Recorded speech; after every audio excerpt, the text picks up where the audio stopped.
Asim Waqar on screen. असीम वकार, आपके नेता क्यों इतना हाय तौबा मचा रहे हैं कश्मीर के विषय को लेकर? जब बुरहान वानी को वहां पर मारा गया था, उसके बाद 90 दिनों तक इंटरनेट नहीं चला था, कश्मीर ठप रहा था, तब ओवैसी साहब का कोई बयान नहीं आया था कि बहुत वफादारी में और गद्दारी, इन दोनों के बीच में बड़ी महीन सी एक लाइन होती है जो दिखती नहीं है। कब आदमी गद्दार हो जाता है पता ही नहीं चलता। जी जी। फारूक अब्दुल्ला को इसलिए आप लोगों ने अरेस्ट करने की बात की है कि आपको उन पे शक है। सर, उनके वालिद साहब देश के साथ थे, वो देश के साथ, उनका बेटा देश के साथ।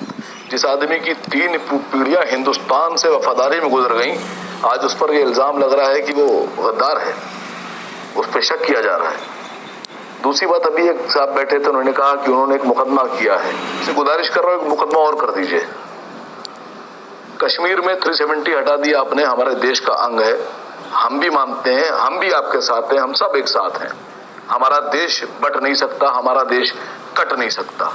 लेकिन आपको इस बात की हकीकत स्वीकार करना पड़ेगी कि जिस 2019 में कश्मीर से 370 हटाया जा रहा था ये कहकर कि एक नेशनल फ्लैग होना चाहिए और एक नेशनल एंथम होना चाहिए और एक हमारी आज़ादी का पर्व होना चाहिए, उसी 2019 में हमारे देश के दूसरे हिस्से नागालैंड में एक नया फ्लैग के साथ, नए राष्ट्रीय एंथम के साथ आपने पॉइंट को रखा। मैंने आपसे सवाल पूछा था कि ओवैसी साहब ने बुरहान वानी आतंकी को जब मारा गया था, उसके बाद 90 दिनों तक जब इंटरनेट बंद था, कितनी बारी बयान दिया था? मैं जानना चाह रहा हूँ, बड़ा सरल सा सवाल है और आप इतने महीन प्रवक्ता। सुनिए, बुरहान वानी मारा गया था, उसके बाद किसी मुख्यमंत्री को या पूर्व मुख्यमंत्री को हिरासत में नहीं लिया गया था। बुरहान वानी के कश्मीर की जनता के लिए कश्मीर बंद था, यानी नेता बंद होंगे तभी सब कुछ बंद होगा, जनता के लिए बंद होगा तो कुछ नहीं है।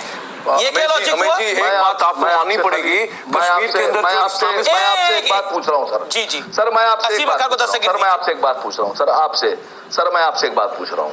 आप अमीश देवगन हैं, आपके जैसे कई पत्रकार देश में काम कर रहे हैं, कुछ सरकार के लिए काम कर रहे हैं, कुछ सरकार के साथ काम कर रहे हैं और कुछ सरकार की नीतियों के खिलाफ काम कर रहे हैं। तो कुछ सरकार की जो नीतियों के खिलाफ काम कर रहे हैं उनके चैनल बंद कर दिए गए, उनके डिस्टर्बेंस किया गया।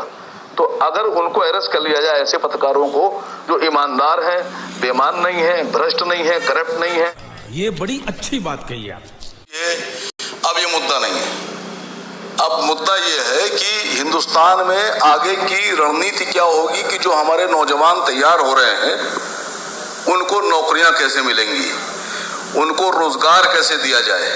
सबसे बड़ा जो अहम मुद्दा है, मैं आप सबसे एक बात कहना चाह रहा हूं, जितना हिंदुस्तान मेरा है उतना ही हिंदुस्तान आपका है, उतना ही हिंदुस्तान सबका है। आज हिंदुस्तान में जो मुद्दे छुप गए हैं, छुपा दिए गए हैं, उनमें एक सबसे बड़ा मुद्दा है महंगी शिक्षा।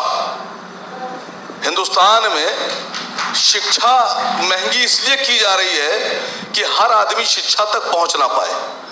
अगर हिंदुस्तान का 85% बच्चा अनपढ़ और गवार बना दिया जाए तो नौकरी का सवाल नहीं होगा, फिर नौकरी देंगे किसको? जात बात चल। चाहे आप महंत जी, आप बहुत सीनियर हैं, काबिल एहतराम हैं, लेकिन सच्चाई है खाना आप भी खाते हैं, पैसा आपको भी चाहिए, घर आपको भी चाहिए।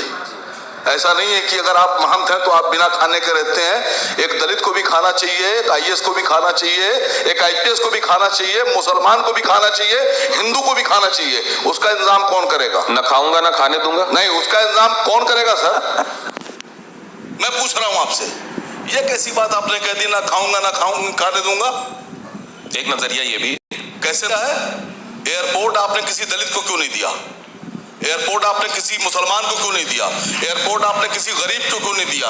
एयरपोर्ट आपने किसी बैकवर्ड को क्यों नहीं दिया? एयरपोर्ट पे सिर्फ हमारे अडानी भाई का हक है? क्या हिंदुस्तान में ऑयल नहीं निकलता है? क्या हिंदुस्तान में गैसेस नहीं निकलती हैं? आपने कभी सुना कि किसी जो हमारा नदी से जो तेल निकल रहा है या समुद्र से जो तेल निकल रहा है उस पर किसी दलित का हक है या दलित को दिया गया? क्या अंबानी भाई का हक है?